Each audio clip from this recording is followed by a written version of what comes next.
Hello, everybody. I hope this is working. I am in Germany, and I forgot to turn off my sound. Thank you all for joining. This is something a little bit new today. I am obviously not in my studio, as you can clearly see. I am in Germany in the Wacom Experience Center in Düsseldorf, and gonna just do my stream from here today since I'm in town. So let me give you a little rundown of what's going on here and say hi to some people in the chat who I see are already joining. Good crew in the chat today. Thanks everybody for joining. I see a lot of folks from Germany here, actually. We've got Cyber Shadow from Hamburg, Gerhard from Stuttgart. We've got someone from just 30 kilometers away from here. Thanks all for joining. Yeah, Roland, I do need a frame or two of audio delay. I'll tell you what's going on. The audio you're listening to is not from this camera, it's from my other camera. So that's the one I'm going to walk around with in a little bit. So sorry for the inconsistent audio for a minute here. But before we take a look around the space here, because this is a very cool space, they have a lot of fun stuff.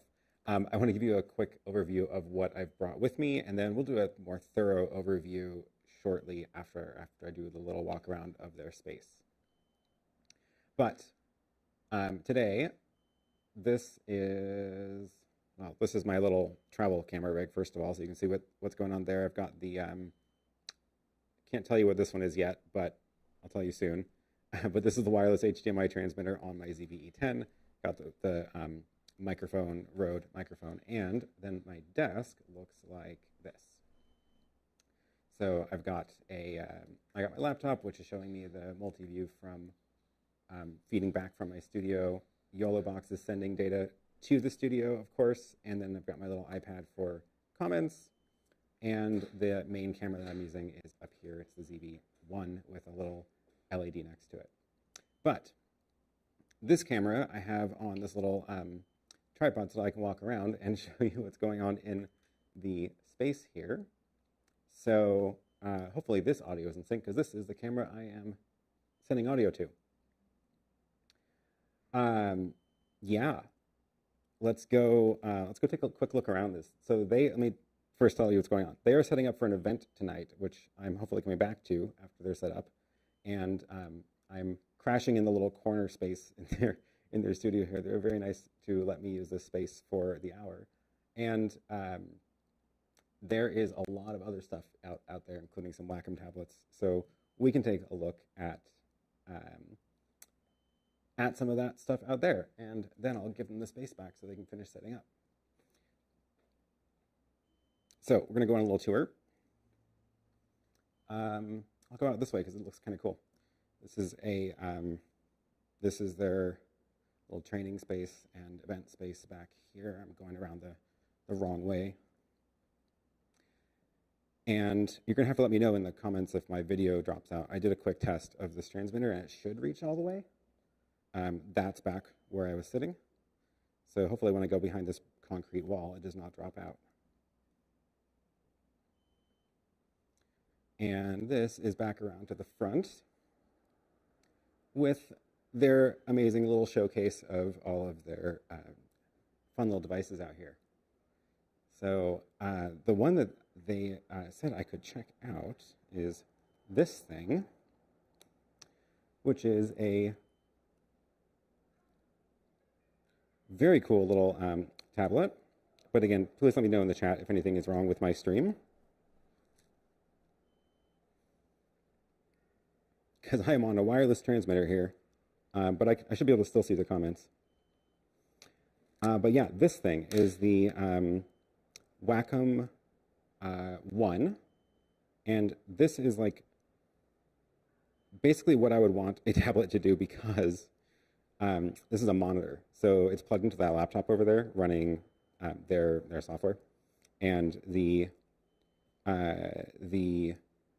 so it's like a monitor, right? So the computer sees it as just an external display, but you've got all these fun little pencils, a couple different styles, which is kind of cool. This is like a classic pencil, and you can obviously just draw on it like a you would expect, but it works with a bunch of them. This one is like different style. This one is cool where it also has the eraser, which is like, yeah, I like it. And it's hard to describe what it feels like on this stream, but like it really does feel like paper, and I was not really expecting that, but it's very cool. Then this is like a fountain pen style, so it almost looks like a fountain pen, but yeah, it all works just like you would expect. It is very cool, and I have never used one of these before, but my thought is, because this one is a monitor, then you'd be able to run any video into it, not just a computer screen. So obviously you need a computer to like get the pencil recognition, but I could be showing a video on here, which is my thought of like, could I use this for drawing over my own video screen? Hello, everyone. And then like take that back into a computer and feed it over top of my video, which would be a very cool way to be able to take notes or draw over myself on a video stream. That's what I'm thinking. Not sure how to put all the pieces together to do that, but I feel like this is the right one as the base, because this is just a monitor as far as the computer is concerned. So yeah, very cool. Very cool. We will scratch that out.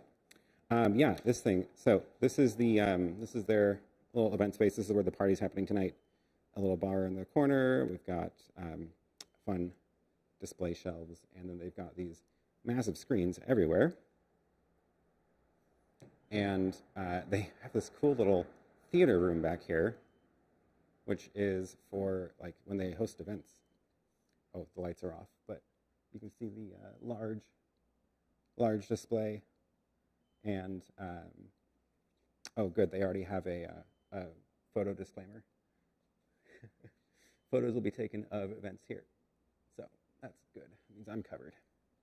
But yeah, very cool space, very cool tablets, and very thankful for letting me crash here. So I'm going to give them that space back so they can finish setting up and come back into my little studio corner.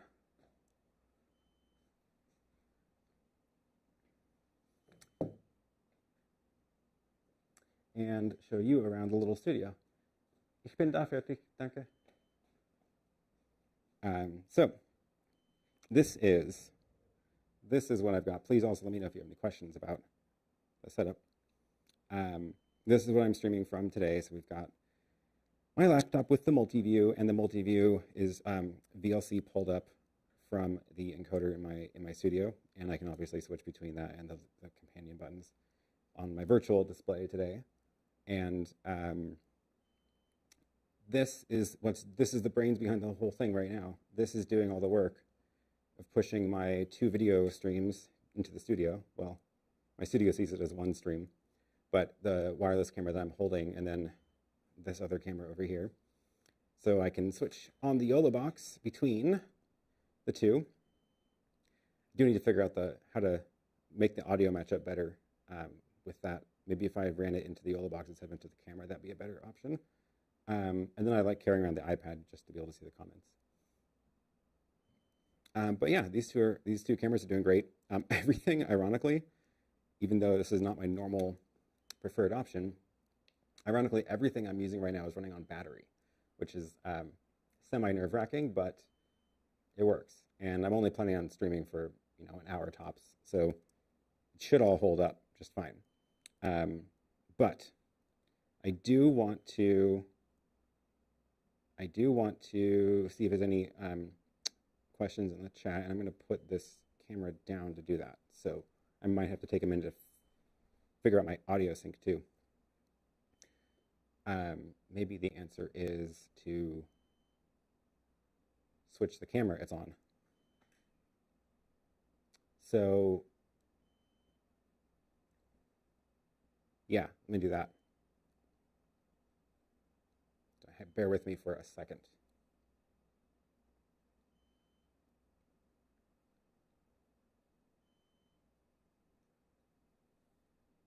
Oh, I don't actually know if the audio level is good from the other camera. I'll do it into the YoloBox instead.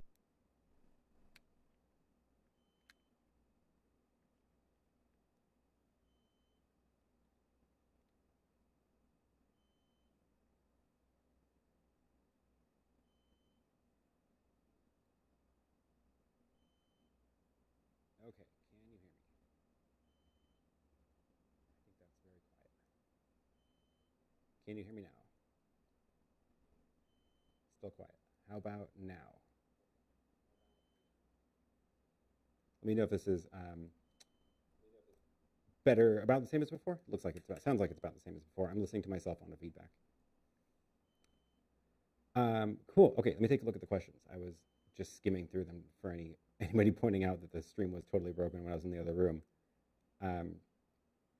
Did you try this with an iPad before? No. So they said that monitor works with Android, Windows, and Macs, not. They didn't say it worked with an iPhone though, because I think it's just like I think it requires, their software to recognize the pens.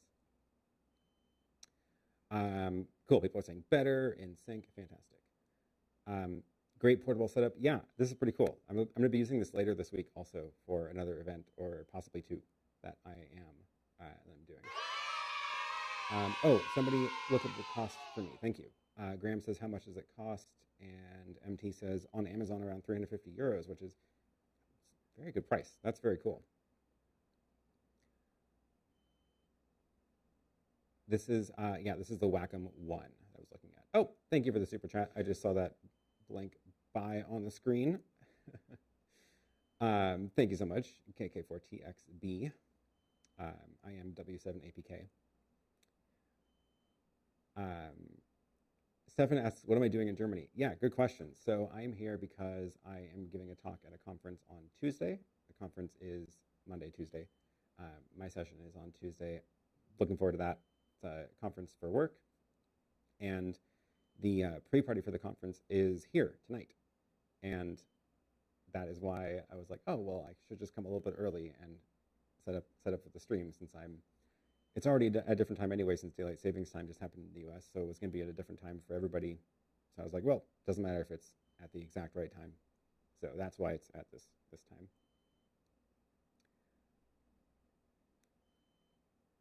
Syncing audio would have to be worked out if you're telestrating over yourself. How does the audio relate? That, I mean, I wouldn't be. I feel like it'd be fine. I wouldn't be listening to audio through the screen or anything. Rick says, I'm totally jealous. I've been a fan and used Wacom products for many years. Awesome. Yeah, I've owned a couple. I had a really old tablet many, many years ago, probably over 10 years ago at this point. And but yeah, they have, it's super ironic. They have two of these spaces. This is the Wacom Experience Center. And there are two of them. One is in Düsseldorf. The other one is in Portland. So of all the places that I happen to be, I can go visit the other one next week, which is pretty funny. And that is, yeah, we'll see if I end up visiting the one in Portland next, because it is pretty cool. Okay, cool. Questions coming in from the chat. Frank says, perfect audio video now. Yeah, I should have thought about that. Because I had the audio coming in over the HDMI delay before. Jonathan asks, I saw a screen with multi-view. Are you using the YoloBox to switch everything, or are you piping stuff back through your studio at home? So it's both. The YoloBox is pushing the video to my studio, and I have two cameras here. So that's why I'm using the YoloBox and not just like some other small encoder. But this lets me go between this, this camera, which is the handheld one that I'm looking at here, and then switch between that and the main shot.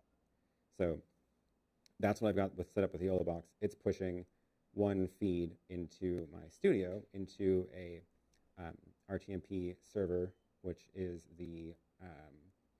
this is the Magewell ProConvert, which is something I've been testing out for a while, and this is a good excuse to try to test it. So the Magewell ProConvert is one of the few devices of its kind that is also actually an RTMP server and not just RTMP pull. A lot of the other converters that I've used are, well, they say they support RTMP, but what that really means is they can go talk and pull an RTMP feed from a server, and that's not what I want. I want to be able to push from something like the YoloBox directly to that as if it were a server. So that's how I'm doing that. Let me see if I can find that link. Previously, I've used my Raspberry Pi for this as well, which is fine.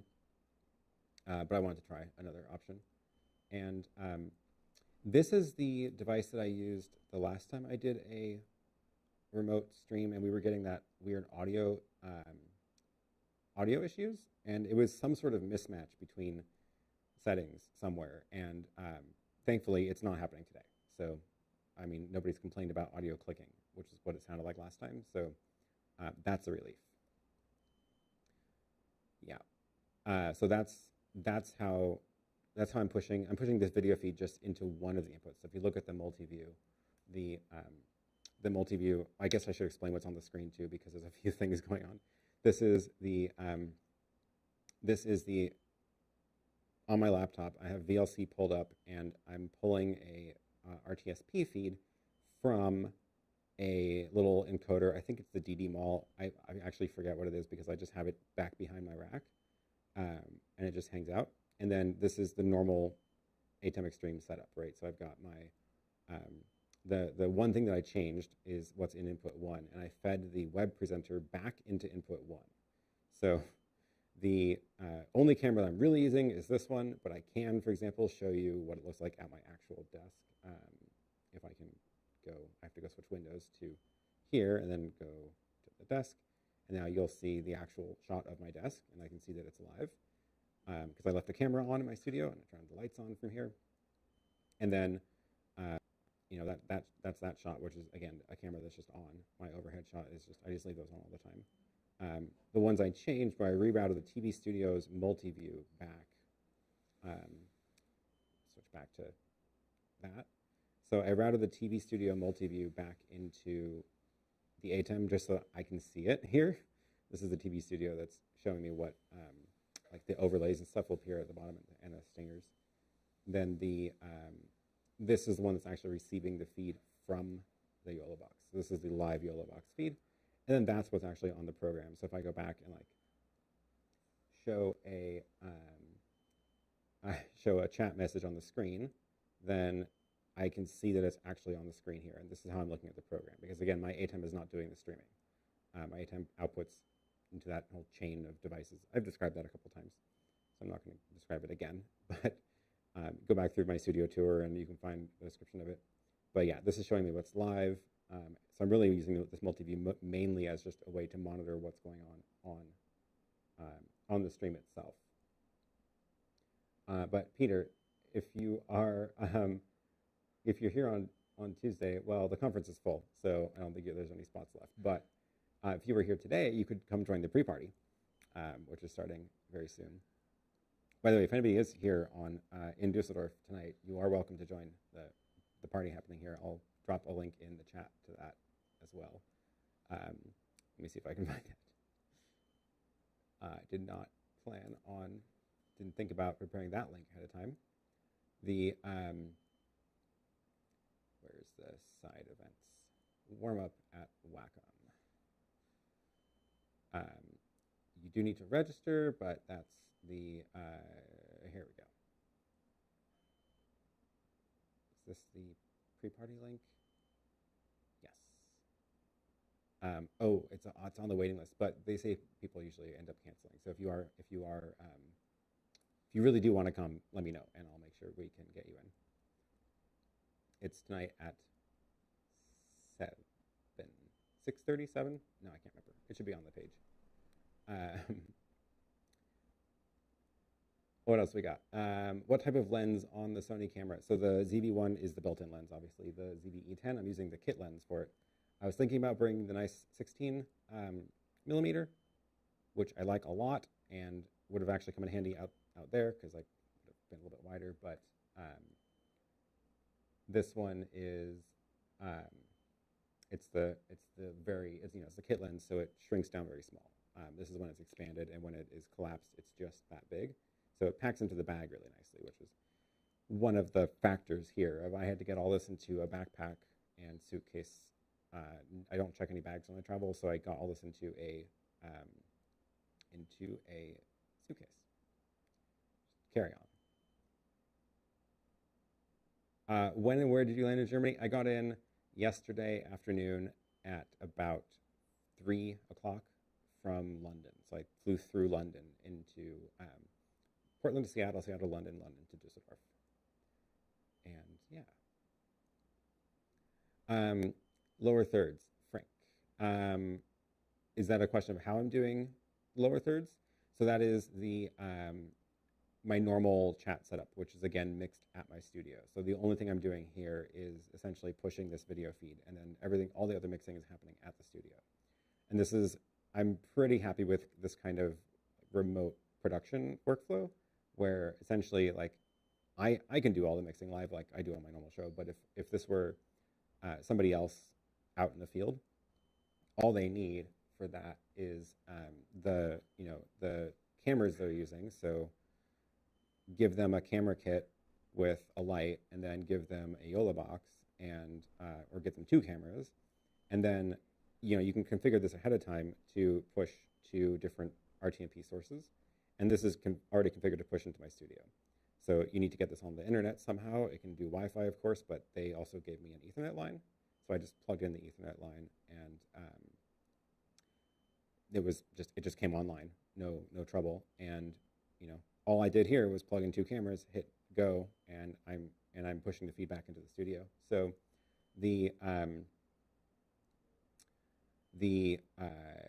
yeah, that's one of the nice things. So if you are doing a remote talent situation, it's nice to be able to give them as little stuff as possible that works very easily.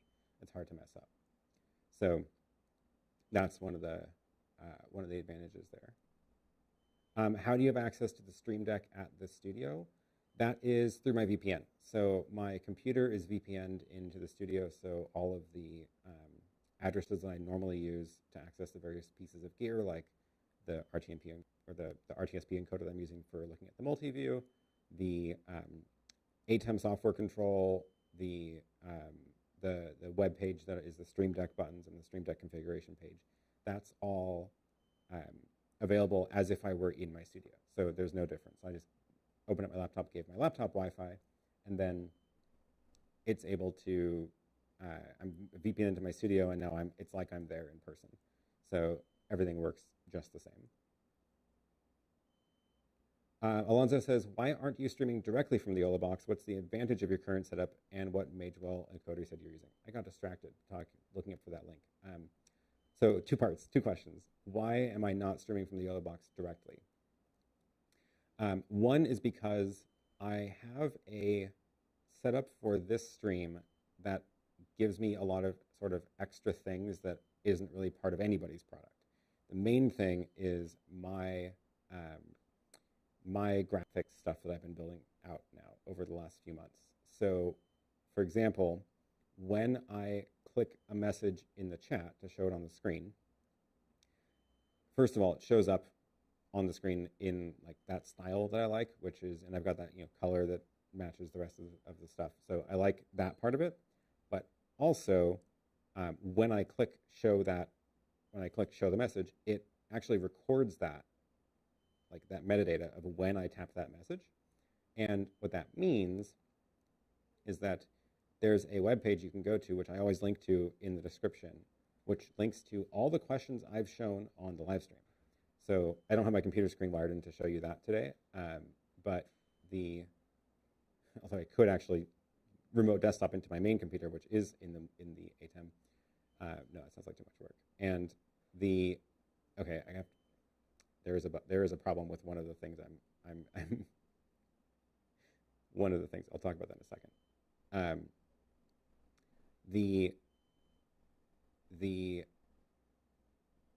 What was I saying? I got distracted when that thing messed up.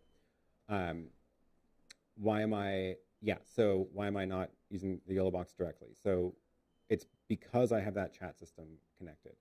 So when you go to that web page, aaronpk.tv/questions, you'll see a link to all of the streams I've done, and then if you click on one of the videos, you'll see links to timestamps with all the questions and things that I've tapped on.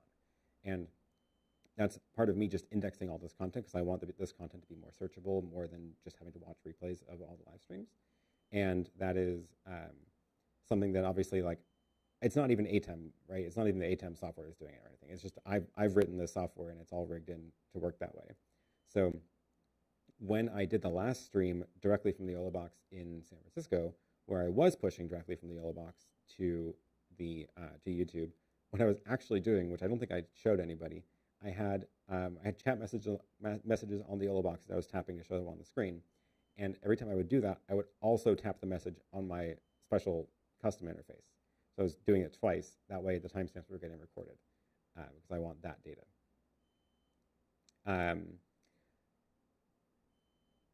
Yeah. Okay. So then the second part of that question was, I guess anything else. That's one of the reasons.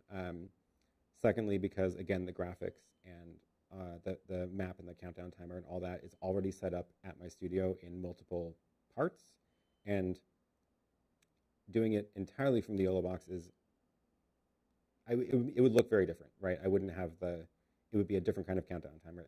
I wouldn't be able to have the map really unless I got my computer screen shared into it.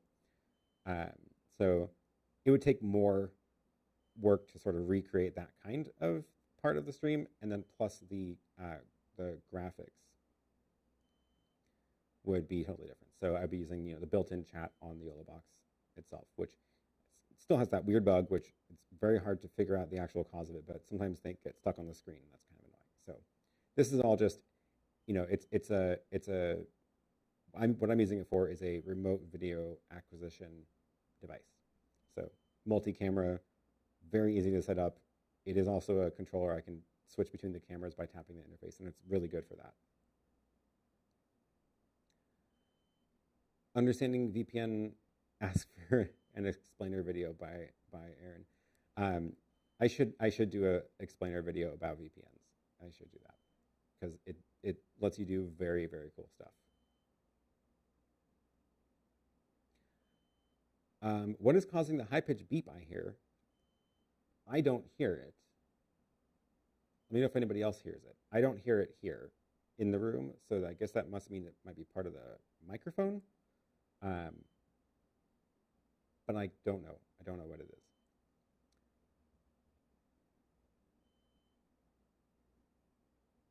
Okay, were any other questions up at the top? Oh, Gerhard says, my YoloBox stand arrived on Thursday. Great job. I'm so glad that was fast. That's very fast. That's excellent. I am glad it came already. Rich says, I hear the high-pitched noise too, very faint. I'm not sure what it is. I have the Rode microphone plugged into the YoloBox now, and if it wasn't on the first version, it means there's some mismatch between those two devices, which I should try to track down. It could be that the gain on them isn't set properly, like you're supposed to have the gain of one adjusted right to the other. I had to turn up the volume on the YoloBox almost all the way, so it could be that it's getting some interference. I also have the Rode receiver literally clipped to the Ethernet cable, which is maybe not the best idea. Oh, I've got a better spot for that. Haha, because I made a stand for it. I can put it on the cold shoe on the stand. That's better.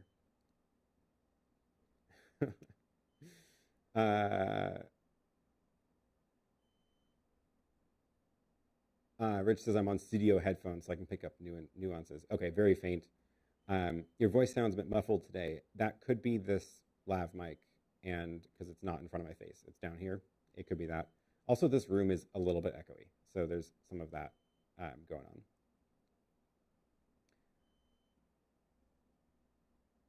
on. Keith says you sat in a perfect spot. You have a hair light. Oh yeah, if I cover up that light with my head, then it works perfectly. Only one light for this, but they're incandescent bulbs. We're not good lighting in here. Cool. Would a YoloBox work well as an on-camera monitor? Wondering if I should buy that instead of a small HD and have the extra features when needed.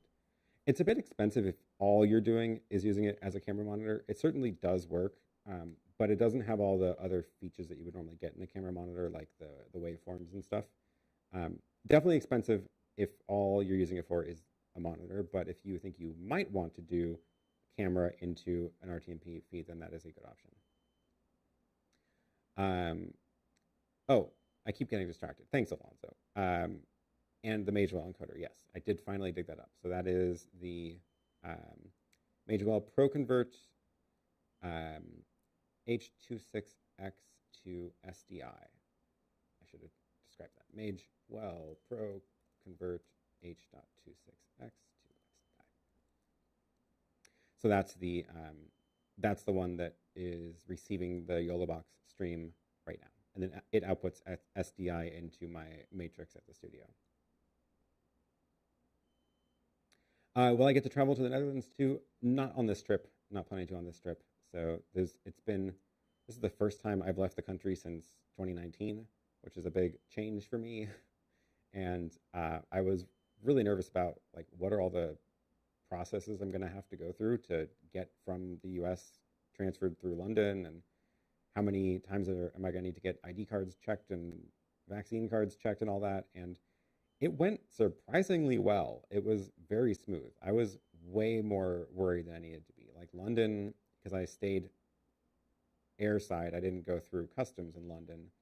I didn't really have to do anything I wouldn't have normally had to do. Like there was the security check to get into the European flight terminal, and that made me take out everything out of my bag because it was full of wires and batteries. But the whole bag had to get taken apart. But luckily I had packed it well with enough little smaller boxes inside. But they didn't even check anything about vaccine status or anything. I had to fill out a form before I got to the London airport, but nobody ever asked for it once I was there. And then by the time I landed in Düsseldorf, The only thing that was different was coming out of the before border control, coming out of the plane before border control. There were some police set up in the hallway, and they were doing the checks for your traveler card. And that was where I actually had to show that I had filled out the locator form and showed my vaccine card. And then they were like, it was very informal. There were no booths. It was just cops in the hallway. And then you get to the border control. And they didn't ask for anything about, they just want to see my passport. So I don't know. It was super, super easy. I thought it was really interesting. Is your UX vaccination certificate easily accepted in the EU? Yeah, so I've just been showing the digital one that I got from my health insurance, which is, of course, the way the US does it. My health insurance issued a digital card, and it's loaded into my Apple Wallet. And I've been showing that to people. And nobody's ever actually scanned it, so I don't know if they can actually like read them digitally, but they all look at it and they're like, yeah, this looks legit. Yeah.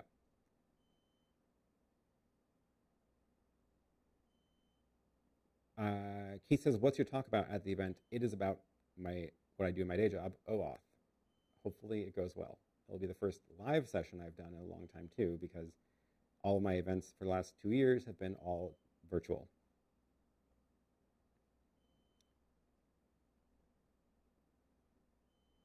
High pitch is mechanical, probably in the room, same frequency, duration, and pause between beeps. Maybe I'm just too old and I can't hear it. That is possible. I thought my hearing was still pretty good, though. Joe says, have you sent an A10 Mini to the Magewell ProConvert? If so, how does it compare to the streaming bridge? I haven't done that one yet. I should try it. I should compare that. Yeah, it's a good idea. You could take a picture of the room for your green screen library. I should totally do a still shot for this background so I can come back here virtually. Do you think you might be using an Atomos cast with a Ninja if given an opportunity? What kind of opportunity? I don't own either of those devices right now. I'd be happy to check them out, but I haven't actually owned an Atomos recorder in quite a while.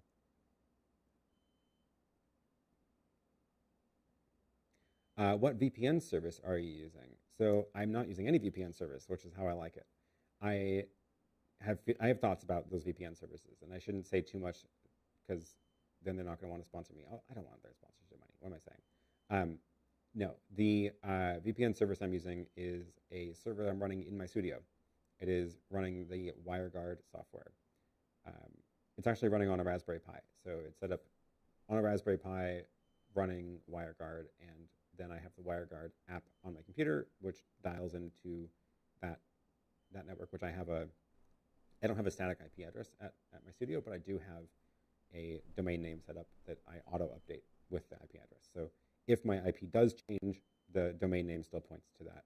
So that's how I sort of get in from the outside.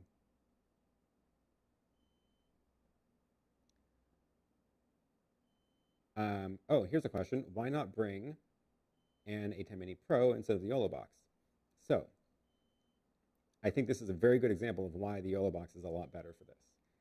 Because if I were to bring an A10 Mini Pro, I would, first of all, definitely want to configure all ahead of time, like put the streaming key in there and then have it all ready so I can just press on air.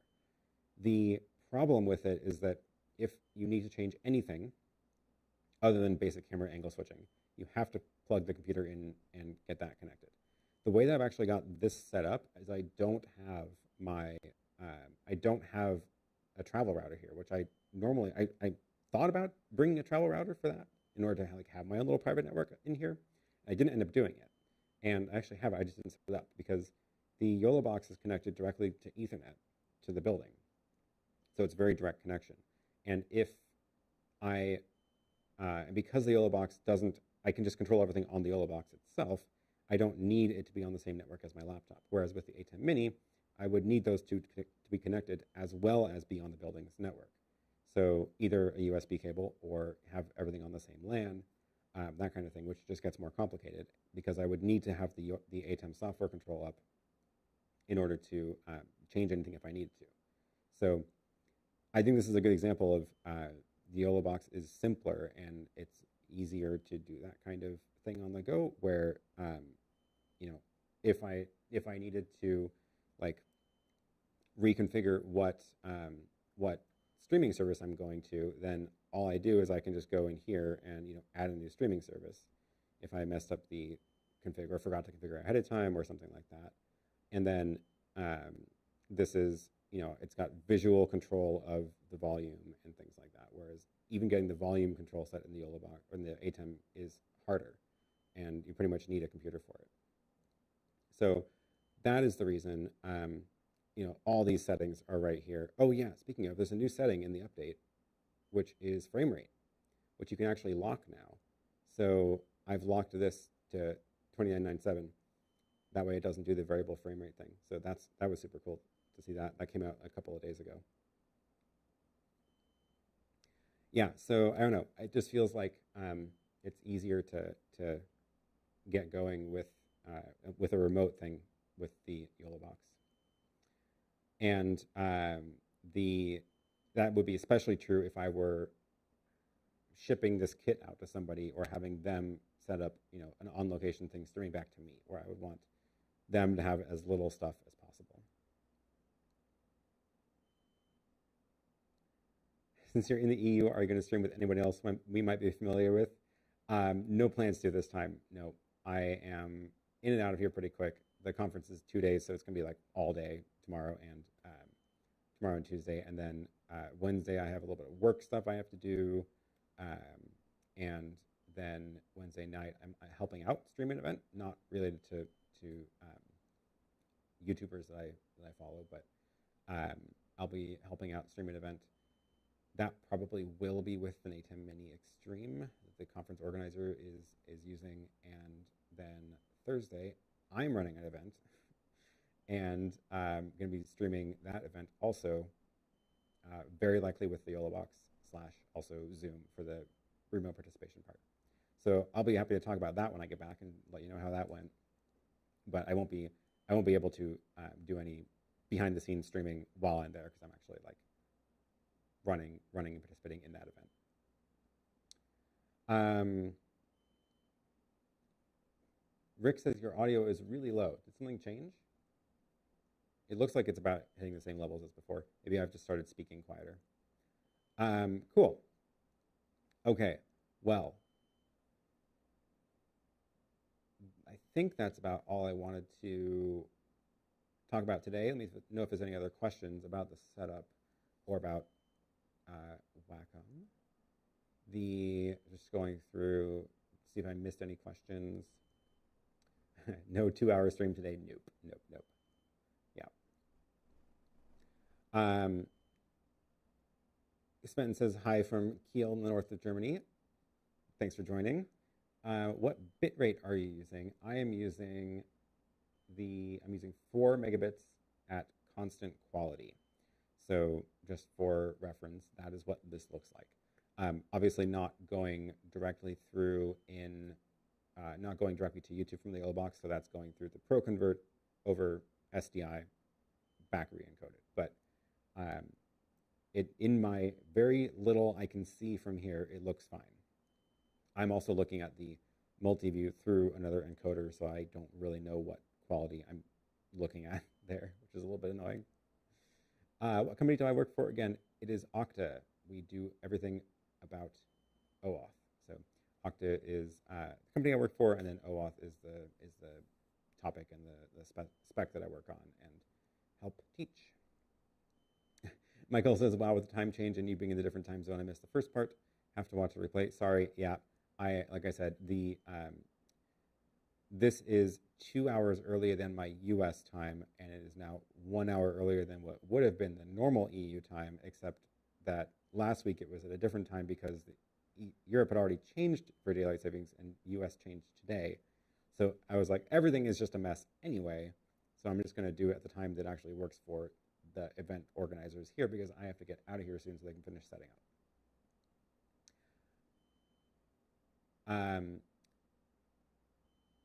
Difference between, a new question, thanks for joining, difference between the Ultra Studio HD and HyperDeck Studio Mini.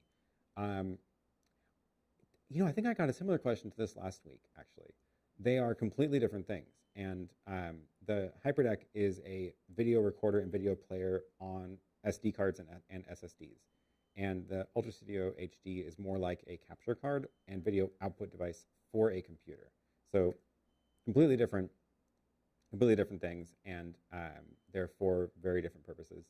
And the yeah, if you want to do video playback on a from SD cards or hard drives, then the Ultra Studio is just not going to do anything for you. Oh, I did want to mention the little weird bug that I discovered. So for the Stream Deck, I've pulled up the Stream Deck buttons on my computer, and again, if I had done the travel router situation, I could have actually had my entire setup on a VPN and then had this iPad on my Wi-Fi on the VPN, and that would have been probably a better option because I'm using the computer interface, which has a really bizarre feature that I don't like, and maybe I can figure out how to disable it, but all these shortcuts, these are keyboard shortcuts, and if you press a key, it will press one of the buttons. And what I did at the beginning, which is why the countdown timer skipped, was I had accidentally pressed a keyboard shortcut. I think it was when I was changing tabs. So I normally press like Command and then a number to change tabs in Chrome, and that triggered one of the buttons to press. So I noticed it because I was on this screen. So I think I had pressed a button that changes to the up page, and the next time I pressed one of the buttons, it pressed the 9-minute, and then the counter reset to 9 minutes. And I only noticed when I came back to this tab, and I was like, why is it on this page? That's not where it should be. It should be on this page. So I don't like that feature, and I should figure out how to disable the keyboard shortcuts, or do what I told myself I should do and bring a travel router, set my travel router, and get the iPad VPN so I can use the Stream Deck on the iPad, which is a little bit nicer. So yeah, good times. That was the fun little glitch that I realized. And now I have to remember to not press a number on the way to switch tabs.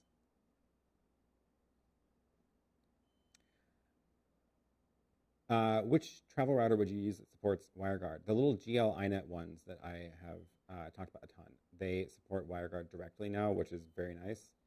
The one that I have with me, which I think the reason I didn't set it up is because I had forgot to pre-configure the WireGuard setup before I left, and so I just was like, I just don't have time to do it right now.